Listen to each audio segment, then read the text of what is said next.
Şu an nerede olduğumu tahmin edebilir misiniz? Şu anda inanılmaz ilginç bir yerdeyim. Bugün sizlerle birlikte Çin'de yaşayan Oğuz Türklerini ziyarete geldik. Ve şu anda Qinghai Xunhua Salur Özerk Bölgesi'ndeyiz.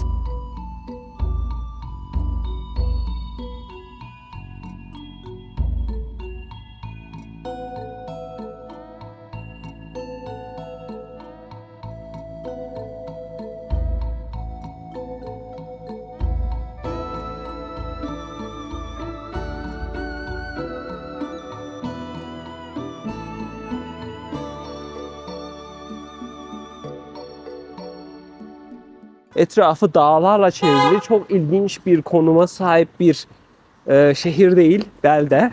Kendimi bir an Kırgızistan'da gibi zannettim çünkü Kırgızistan'daki köylere çok benzer köyler gördüm yol üstünde. Uzun lafın kısası, önce otelimizi bulmaya çalışacağız. Videodan ayrılmayın, iyi seyirler. Biraz masraflı ve biraz zahmetli oldu ama yeni otelime geldim. Burası yabancı misafirleri kabul ediyormuş. Bakın sizlere Sarı Nehir'in hemen yanı başına kurulmuş olan Xunhua Salar Özerk Bölgesi'nde göstermek istiyorum. Burası otelin manzarası. Hemen görmüş olduğunuz bu nehir. Bu nehir Sarı Nehir. Ve işte Xunhua Salar Özerk Bölgesi'nde sokaklardayım. Sonunda bir otel buldum. Kıyafetlerimi falan değiştirdim. Şöyle güzel bir yanı var. Burası Xininge ve Lanzhou'ya göre daha sıcak, daha iyi bir havası var. Yavaş yavaş buraları keşfetmek için sokağa çıktım ama bakın çok fazla bir şey yok. İnsanlar nerelerde sosyalleşiyor, oraları bulmam lazım. Ve ulaşım doğal olarak yürüyerek yapmam lazım. Metro yok. Bakın çok güzel dağlar var. Ben bu dağları Kırgızistan'ın Isıkgöl bölgesinde de buna benzer dağları görmüştüm. Ve bu yüzden buraya geldiğimde ilk hissettiğim şey buydu gerçekten. Çok benziyorlar. Çin kaynaklarında burası Xunhua Salur Özerk Bölgesi olarak geçiyor. Ancak Salurlar buraya Göydeniz Velayet Yısır Özbaştak Yurt demekteler. Kendi Salur Türkçesinde bu şekilde isimlendirmişler. 100 binden fazla Salur yaşamakta. Salur nüfusu 100 bin kadar, belki daha fazla. Genel olarak Çin'de Salur nüfusu 200 bin civarlarında olduğunu duymuştum. Salurlar zamanında Semerkant tarafından Çin'e göç etmiş olan aileler, Türk boylar, Oğuz boylarına mensuplar. Uygurlardan farklı olarak Salurlar Oğuz boylarına mensuplar. Oğuz boylarının Üç Oklar kolunun Dağhan kolunda yer almakta. Salur Türkleri neden Çin'de Salar Türkleri bulunmakta? Bununla alakalı bir efsane var, yine buradaki yerel efsanelerden birisi. Zamanında Semerkant şehrinden buraya göç gerçekleştiren iki kişi olmuş. Bu iki adam Oğuz Türklerinin Salar boyuna mensup kişiler. Bunlar beyaz bir deveyi takip etmişler ve ta Çin'e kadar, Çinhai eyaletine, bu bölgelere kadar takip etmişler. O yüzden burada deve çok önemli ve kültürlerinde de büyük bir yeri var devenin. Ve bundan ötürü de hatta deve dansları isimli dansları varmış. Dini açıdan ise Müslümanlar. Bakın burada çocuklar var.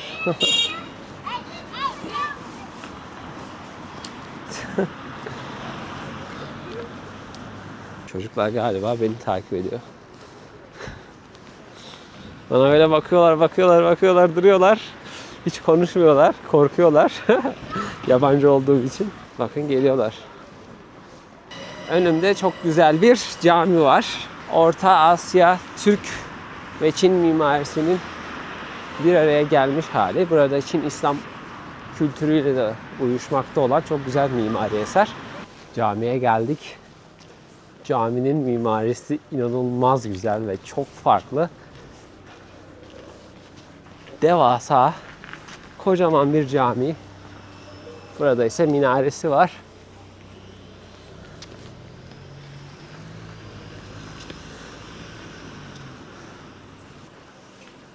Bakın, caminin hatları, detayları çok güzel.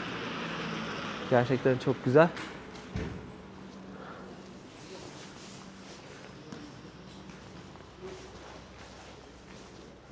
认证通过。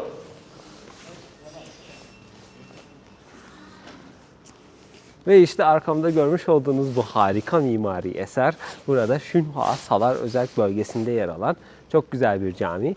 Arkamdaki bu büyük kule minaresi ve burada sanıyorum ki buradaki en büyük cami olması gerekiyor. Yine görmüş olduğunuz gibi caminin üzerinde namaz saatlerinin bulunduğu bir led panoda görebilirsiniz. İçerisine girmek istiyorum. İçerisine girip ve içerisine görmek istiyorum. Çekim yapabilir miyim emin değilim ama.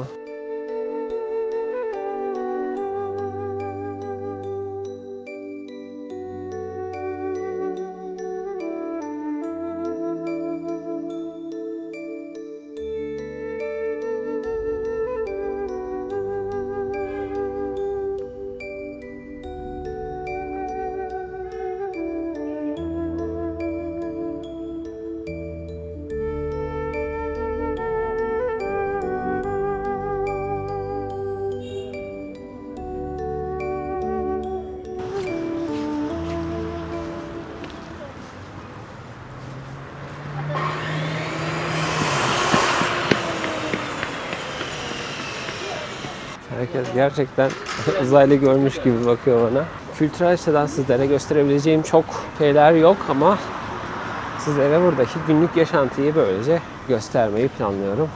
Genellikle büyük camiler ya da tapınaklar var. Onun dışında çok fazla bir detay yok. İnsanların genel olarak çok sosyalleştiği alanları bulmaya çalışıyorum ama buraya dair çok fazla detaylı bilgi de yok. Bakın yanımda bir küçük ablamız.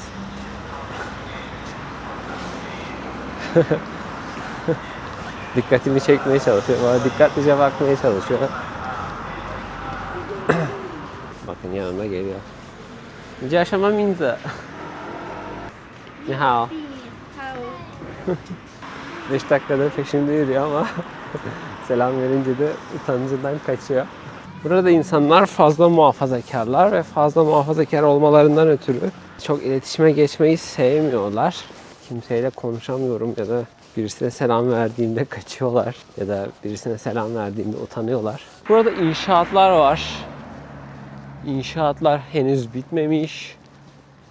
Kimileri 2-3 katlı villa tarzı evler ve apartman daireleri. Bakın burada bir stadyum var. İçeride futbol oynayan gençler var. Yol bomboş. Kocaman bir yol, upuzun. Sarınehre doğru ilerleyen bir yol. Ama bomboş. Böyle spor yapan gençler var. Futbol oynuyorlar. Aslında büyük de bir stadyum. Güzel bir stadyum. Sadece insanlar futbol oynamıyor. Aynı zamanda koşan, spor yapan insanlar da var.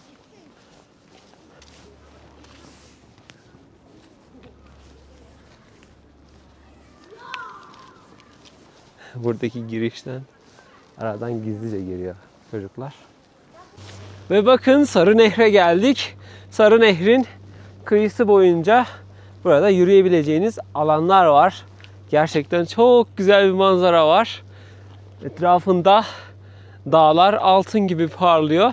Görmüş olduğunuz gibi dağlar arasında yer alan, Sarınehrin yanı başında yer alan çok güzel bir ilçe. Gerçekten güzel. Gerçekten farklı bir coğrafya, farklı bir havası var.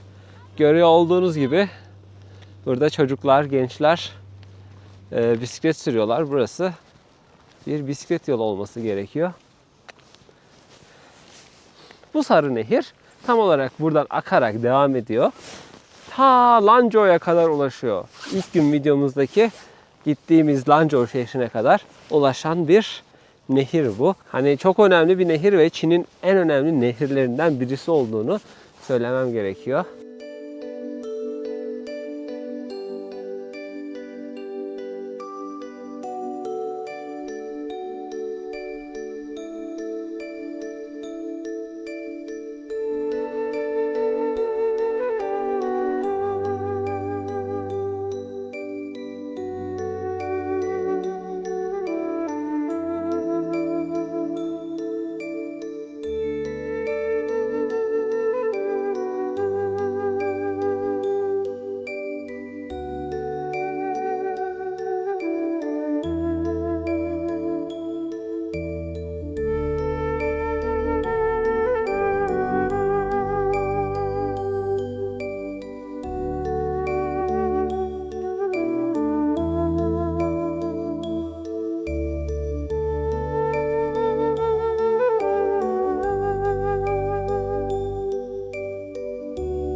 Hava yavaş yavaş kararmaya başladı ve caddeleri görüyorsunuz.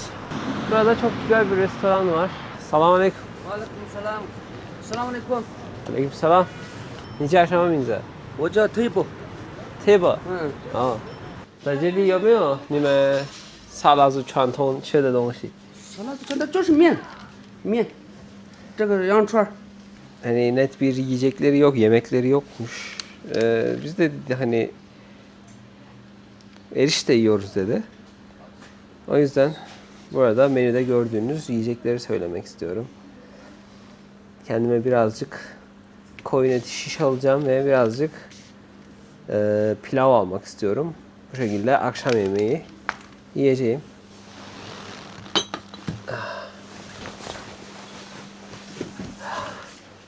Teşekkür. Çayımızı da verdiler. Çok güzel.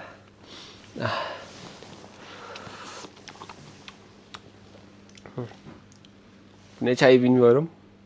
Sanki içerisine tuz atılmış gibi. Garip bir tadı var.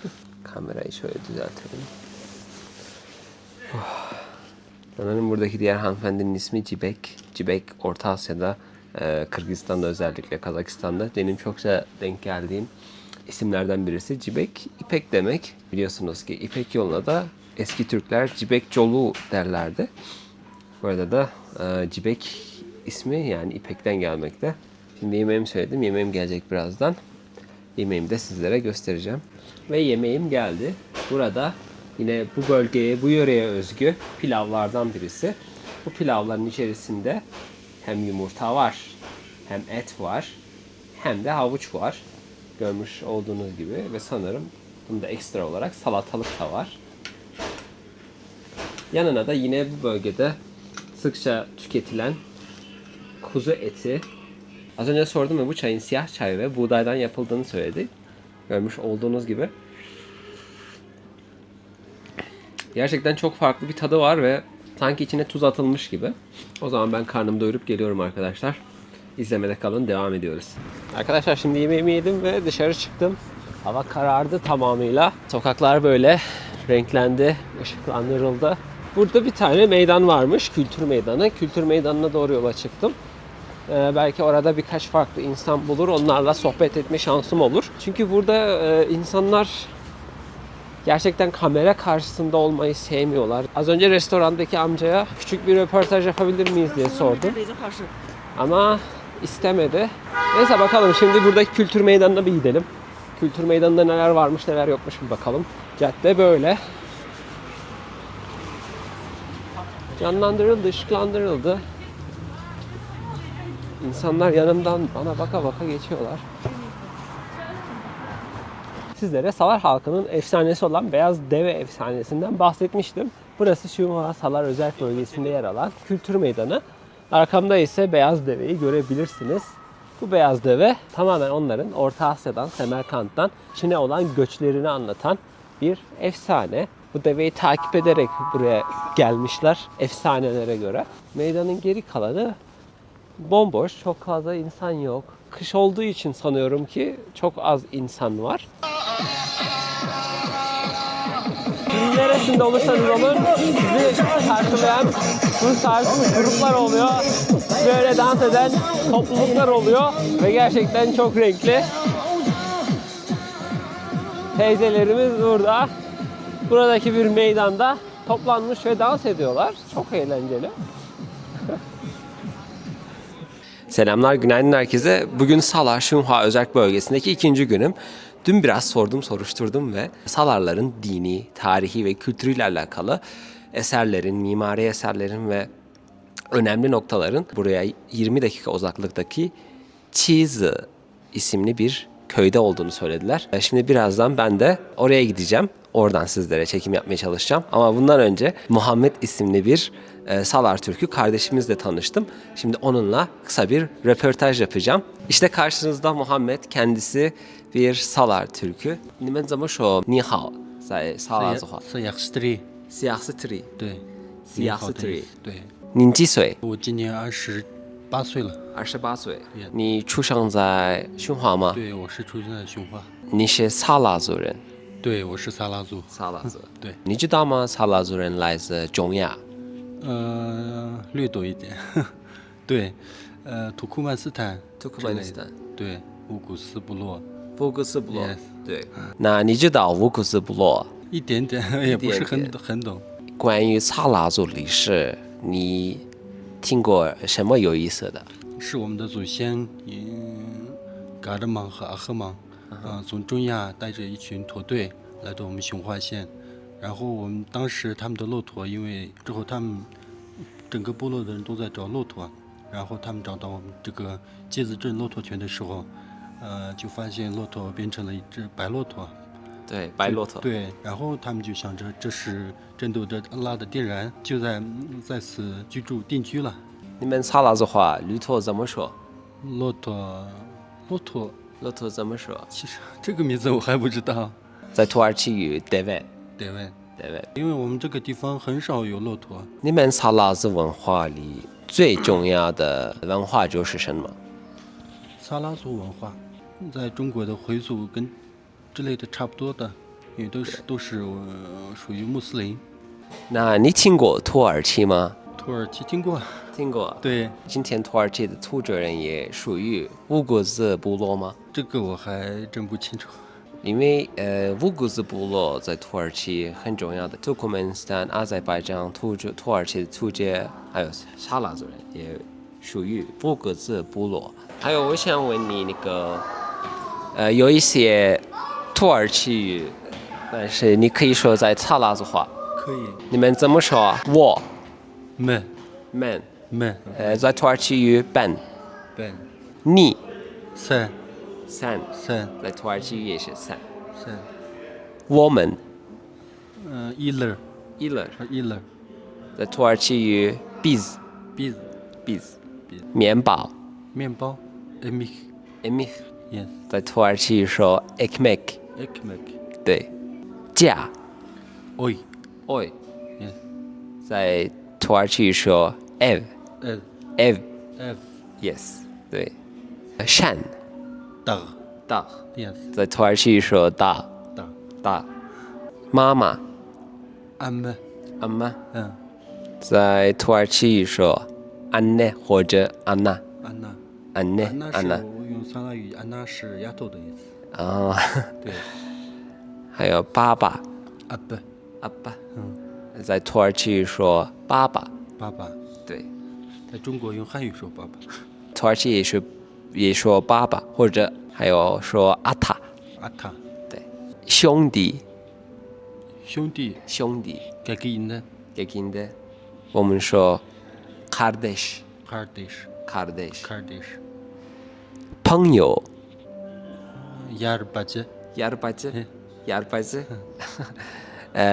在土耳其说 dost arkadaş。眼睛 göz göz。我们土耳其语也说 göz。 对。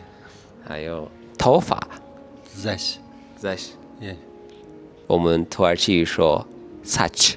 zaş 脸 yüz yüz。 对。我们土耳其语说 yüz。 都一样的。还有耳朵 kulak kulak。我们土耳其语说 kulak。 对。还有鼻子 pırnık yes 我们土耳其语说 burun。 那不一样。对。不一样。手 el el。 对。我们土耳其语说 el。 还 el 有人 kişi 对。我们土耳其语说 kişi 或者 adam。 来过来的来 gel gel。我们土耳其语说 gel。 对。去 ver ver。 我 ver 们土耳其语说 git。 吃 iş iş。 对。我们土耳其语说 ye。 ye 但是在吉尔吉斯话也是 ich 就是吃的意思。对。菜 yeş yes。 对。我们土耳其语说 yemek。 yemek 那你们怎么说吃饭 lemiş lemiş 对。 lemiş。那你们怎么说喝？ Olle. Allah， Olle. 你们怎么说喝水 Su ish. ？Su ish， 对。Su olle. Su ish. su Allah su ish， 一样的啊。你叫什么名字 Si atonang chalari. Si atonang chalari. Seyatına Çalari， 对。 Seyatına Çalari， 那 Seyatına Çalari， Miatamne Muhammad Miatım Halil， Halil. Halil。今天 Bugün. bugün， 对。我们土耳其语也说bugün。昨天 Gece. gece， 对。我们土耳其语说dün。 Dün. 明天 Etisi. etisi， 对。我们土耳其语说yarın。 Yer. yarın。1到10你可以说吗？1、2、3、4、6。 Bir. İki. Üç. Dört. Beş. Altı. Yedi. Sekiz. Dokuz. 10. 在土耳其语说1, 2, 3, 4, 5, 6, 7, 8, 9, 10。差不多一样。差不多一样。好的，好的，非常感谢你，认识你很高兴。Sen Biçkanıma很kalıbır. Seni tanısama bir kalıbır. Seni tanısıma biçi kalıbır. 对。 Seni tanısıma biçi kalıbır. 对 Muhammed. Yes. 谢谢你啊，谢谢怎么说？ Mundırcı. 麻烦你了的意思。Mındırcı. 对对对，Mındırcı. Mındırcı Muhammed. 不客气 Mındırcı.。香奈花，香奈花，就是不客气的意思。 Sanahua.对 Bukacı. Gördüğünüz gibi arkadaşlar bugün Şunha Salar Özerk Bölgesi'nde Muhammed'le küçük bir röportaj yaptık. Bugünkü Türk dili ve Salar dili aralarında büyük farklar olsa da aynı zamanda büyük benzerlikler de bulunmakta. Muhammed bugün benimle küçük bir röportaj yaptı ve bunu da sizlerin huzurunda göstermeye çalıştım. Umarım beğenmişsinizdir. Kıyla. 可以了。 Ha, şey. 哎，好。 Şimdi taksiye bindim arkadaşlar ve buradan Ciyezli bölgesine geçeceğim. Ciyezli bölgesinde büyük bir cami var ve bugün Cuma. O yüzden hem Cuma'ya katılacağım hem de buradaki Cuma günü insanlar nasıl toplanıyor, buradaki Cuma namazını göstermek istiyorum.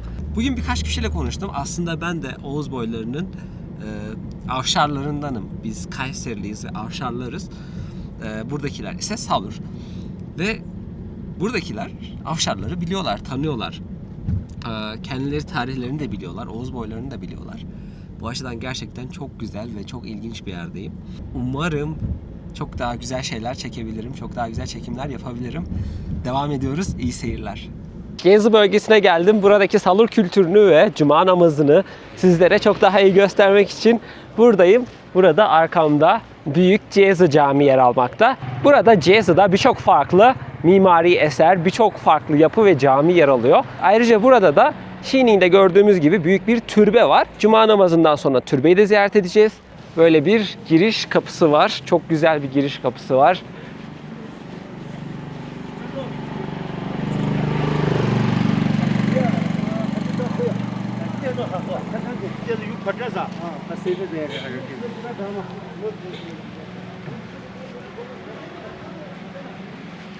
Cuma namazı olması dolayısıyla burada şu anda çok kalabalık bir insan grubu var.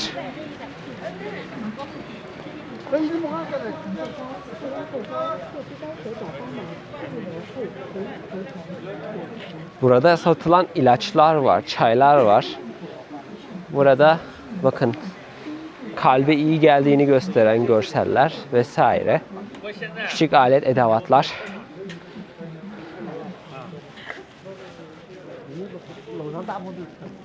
Bakın duvarlardaki deve sembollerini görebilirsiniz.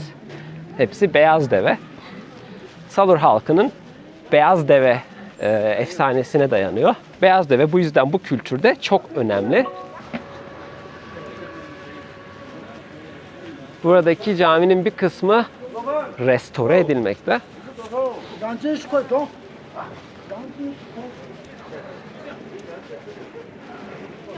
Burada arkada ise büyük bir minare var.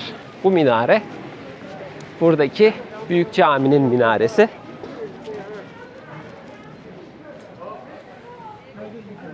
Selamünaleyküm.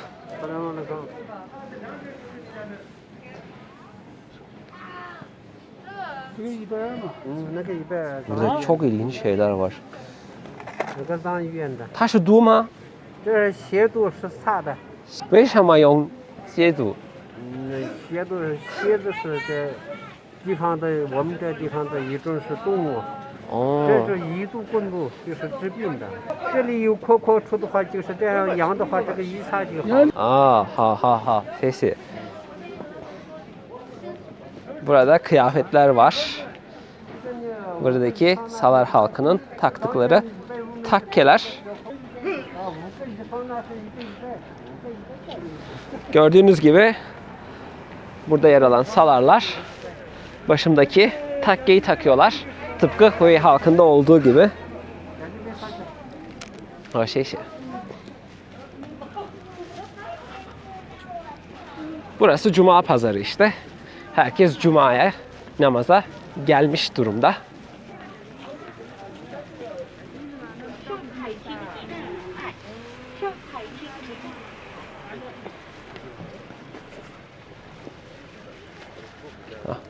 Taşı mı? Şey. Bana para verdiler. Bana para verdiler. Neden bilmiyorum. Selamun aleyküm. 有真的是，往人，我也在Cuma. 可我也在Cuma. 为什么走里边去？对对对，我也是穆斯林，Elhamdülillah. 我是土耳其的，多些哦。土耳其。你呢？Ben değilim. Salar. Bugün Cuma namazını burada Şunha'da salarlarla birlikte bu camide kılacağız ve bu yüzden çok heyecanlıyım. Birazdan ezan okunacak. İçeri gireceğim. İçeride çekim yapmak kesinlikle yasak. Beni uyardılar. O yüzden içerisini belki kısaca gösterebilirim ama çekim yapmayacağım. Cuma namazından çıkınca diğer yerleri de sizlerle birlikte ziyaret etmeye çalışacağım.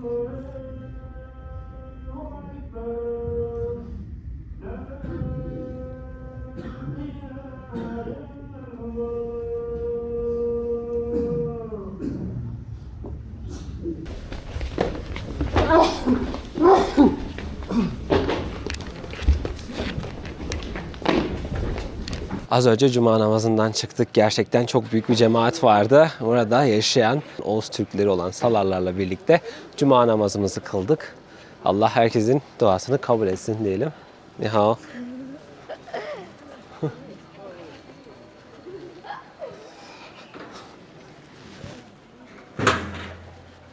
Bugün sohbet ettiğim Muhammed bana burada çok ve çok eski bir Kur'an olduğunu söyledi. Orta Asya'dan gelen Salarların yazdığı sadece 3 nüshası olan 1000 yıldan eski bir Kur'an-ı Kerim nüshasının burada olduğunu, bir tanesinin Rusya'da olduğunu, diğerinin ise nerede olduğu bilinmiyormuş. Şimdi burada olan Kur'an nüshasının bulunduğu küçük böyle bir müze gibi bir yapı var. Hemen caminin yanı başında görmüş olduğunuz gibi. Şimdi içeri girmeye çalışacağım. Sanırım biletle içeri giriliyormuş. Ni hao, 可以买票吗?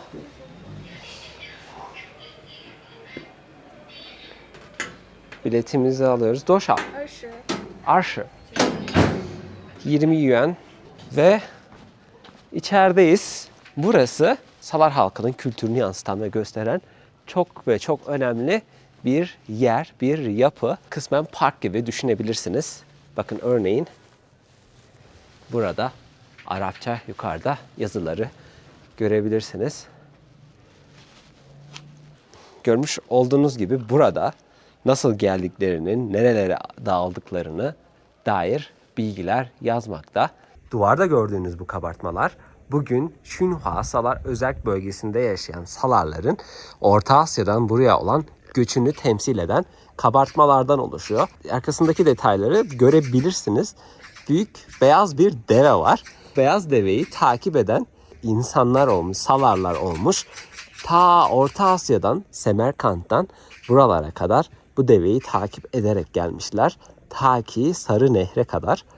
Ve burada bütün bu senaryoların hepsi canlandırılmış ve burada yaşamaya başlamışlar. Burada İslam inancına devam etmişler, camiler kurmuşlar, yaşamışlar. Burada ise Salarların bugün günümüzde Çin kültürünün bir parçası olduğu Çin Halk Cumhuriyeti'nin 55 azınlık halkından birisi olarak burada Şunha Salar Özerk Bölgesi'ndeki özellikleri, günümüz hayatını gösteren bir kabartması. Burada Şunhua'da Salar halkının ve Tibetlilerin, Han Çinlilerinin, Hui Çinlilerinin bütün hepsinin yaşadığını gösteren çok güzel bir kabartma ile sonlandırılmış. Arkamda görmekte olduğunuz büyük bir havuz var ve bu büyük havuzun tam olarak ortasında beyaz bir deve var. İşte zamanında Salarların bu deveyi takip ederek Orta Asya'dan, Türkmenistan, Özbekistan, Semerkant bölgelerinden buralara göç ettiği bilinmekte ve bu deve bunun sembolüdür. O yüzden burada her yerde sık sık bu deve heykelini ya da deve sembolünü görmekteyiz. Burada Salarların kültürlerinde Salar mimarisini görebilirsiniz. Ve burada başka büyük bir heykel var, bir anıt var. İşte bu anıt burada gösteriyor ki Salarların bu beyaz büyük deve için öneminin ne kadar olduğunu çok ve iyi anlayabilirsiniz. Burada buraya göç eden ilk Salar kabilesi, Salar halkı, ailesi bu görmüş olduğunuz deveyle buraya göç etmiş ve burada Çin'in Çin eyaletinde Sarı Nehrin hemen yanı başında yaşamaya başlamışlar. Upuzun yıllardır da burada yaşamaktalar.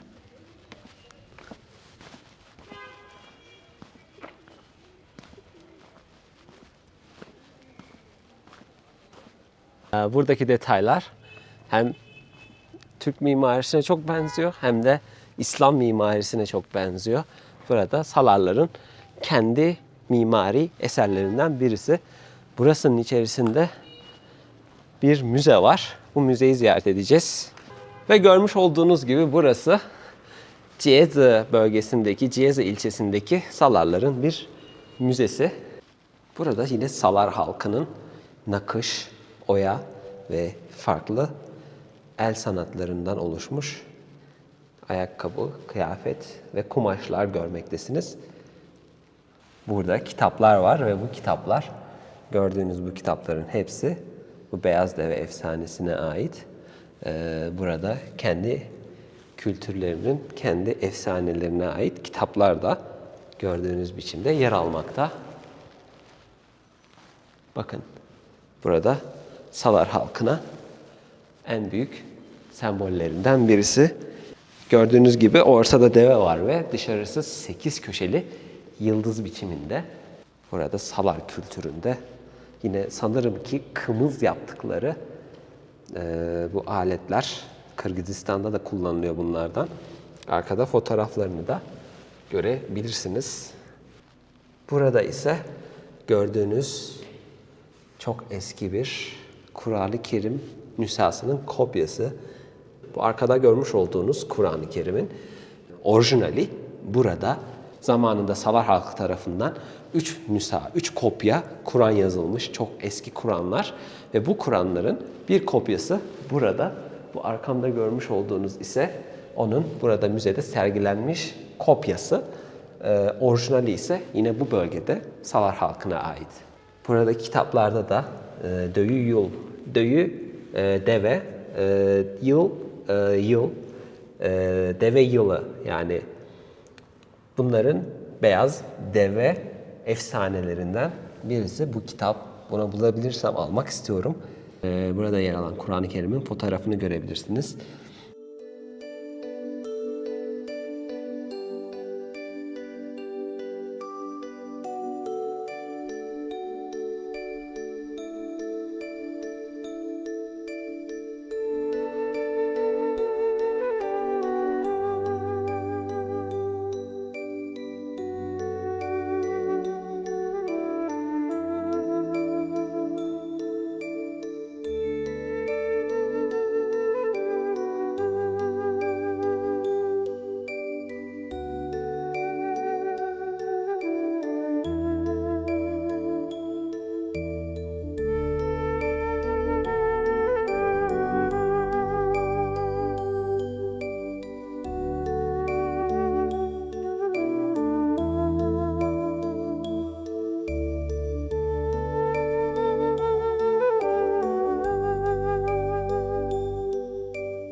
Buraya bakın, ayrıca bir çeşme de yapmışlar. Bu çeşmenin başı bir deve şeklinde. Ve insanlar burada bu şekilde suyunu içebiliyorlar.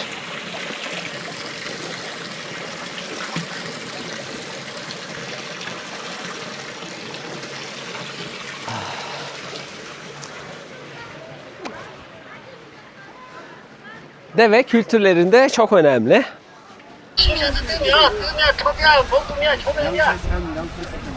Burası ise Cuma pazarı. Herkes Cuma'dan çıkar çıkmaz bu pazarda buluyor kendini.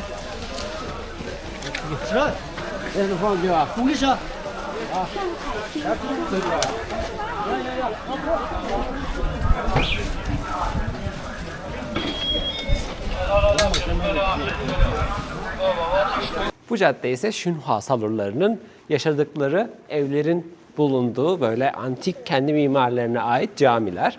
Kendi antik mimarlarına ait evleri var. Bu şekilde giriş kapıları görmekte olduğunuz gibi üzeri tamamen ahşap oyması, çok güzel detaylara sahip. Burada farklı bir ev ama detaylar ve kullanılan ahşap türü aynı. İçindeki Şunhua Salurlarının bugün yaşadıkları yerler buralar, görmüş olduğunuz gibi. Ni hao. 你叫什么名字？韩伟翔，哈？韩伟翔，韩伟翔。哦，你是萨拉族人吗？哦，你是哪国人？我是土耳其的。土耳其，你知道吗？给你这个，谢谢，我不用，谢谢，拜拜。拜拜。你穆斯林名字是什么？雅各比，雅库比，雅库比，雅库。哦，真好。好的Yakubi, bye bye. Az önce Yakup isimli buradaki Salar genci de kendi evine girdi. Sordum burası giriliyor mu diye. Ama sanırım muhafazakar bir halk. O yüzden mahremiyetine çok önem veriyorlar. Konuşuyorlar, sohbet ediyorlar ama video çekilmesini istemiyorlar. Çünkü sevmiyorlar. Ben de o yüzden çok fazla zorlamak ya da çok fazla kamerayı yüzlerini tutmak istemiyorum. Şimdi yol üstünde bir tane de şey var, türbe var.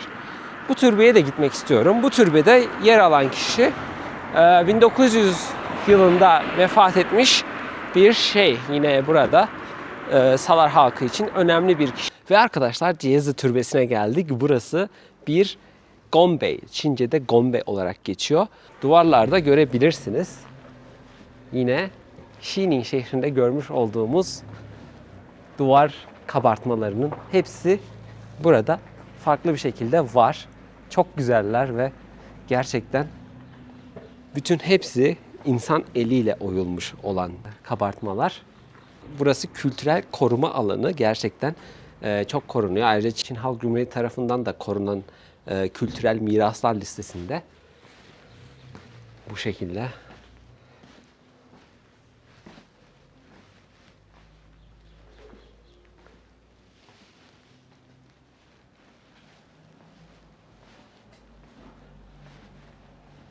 Burada bir camide yer almakta. İnsanların yaşadıkları alan, imamların yaşadıkları alan. Caminin hemen yanı başında ise burada Han Chengxiang'ın türbesi yer alıyor. Gerçekten çok güzel. Bu görmüş olduğunuz kubbe tasarımı, Çin İslam kubbe tasarımı gerçekten çok güzel. Daha önce bu tarz camilere ve bu tarz mimari eserlerin bulunduğu yerlere gitmiştik.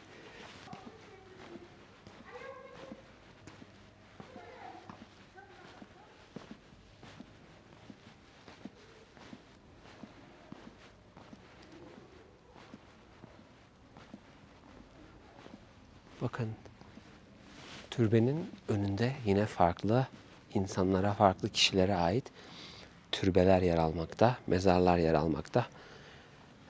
Bunların hepsi yine burada yaşamış, İslam inancı için çok önemli olan şeyhler ve önemli kişiler.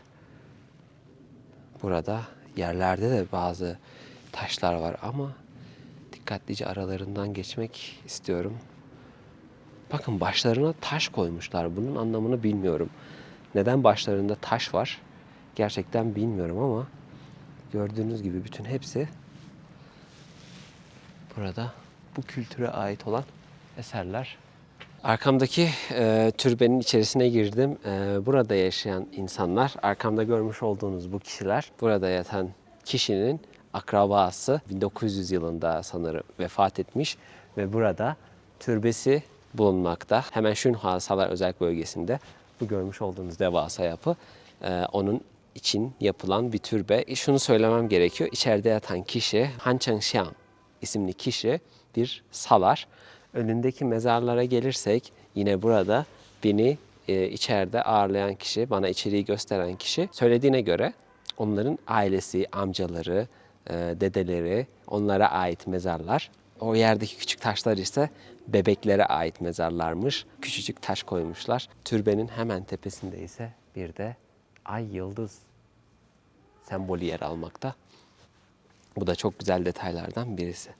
Ve söylediklerine göre burada yatan Han Chengxiang'ın torunları burada içeridelermiş ve onlarla konuşabileceğimi söylediler. Ancak çok yaşlılarmış ve yormamam gerektiğini söylediler. Şu anda burada türbede yatan şeyhin buradaki torunu Salih ve eşi Rukiye ile birlikte aynı odadayız. Burada bana yemek verdiler. Birlikte yemek yiyoruz. Et ve patatesten yapılmış bir yemek var. Burada çay var. Burada ise bir çorba var. Burada ise ekmekler. Ekmek gerçekten çok lezzetli. Onları da çekmek istedim ama çekmemi istemediler. O yüzden çekmemem daha doğru olacağını düşünüyorum. Arkadaşlar bana burada kurutulmuş et verdiler. Tac yavşan mı? Et. Nime şu et. Burada görmüş olduğunuz gibi löp kuru yak eti veriyorlar. İkram ettiler. Çok sağ olsunlar.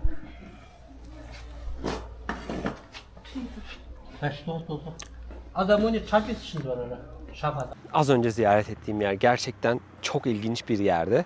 Burada bulunan çok güzel bir türbeyi ziyaret ettik. Ve bu türbede Kadirliye cemaatine, Kadirliye tarikatına mensup olan Han Chengxiang isimli bir şeyh ve şeyhin türbesi buradaydı. İçeride ise şeyhin torunu Salih isimli bir yaşlı amcamız, bir şeyh bulunuyordu. Eşiyle birlikte ikisi de çok yaşlanmışlar. Yaklaşık 80 yaşındalar. İkisi de çok yaşlılardı. Video çekmemi istemediler özellikle. İçerideki o yaşlı amcamız buradaki şeyhin torunu. Kendisi de şu an bir şeyh. Hepsi de buradaki salarlardan. Şimdi bana yemekler verdiler, etler verdiler, karnımı doyurdular, sohbet ettik. Türkmenistan'dan gelmişler zamanında aileleri, ataları. Türkmenistan, Semerkant buralardan, Orta Asya. Çin'in Çinhai eyaletinde Şunhua isimli bu bölgede hayatlarını idame ettiriyorlar. Görmüş olduğum bütün avludaki evler vesaire bu şeyhin ailesine ait. Hatta torunlarından birisi Süleyman isimli torunu benimle bir de fotoğraf çekti.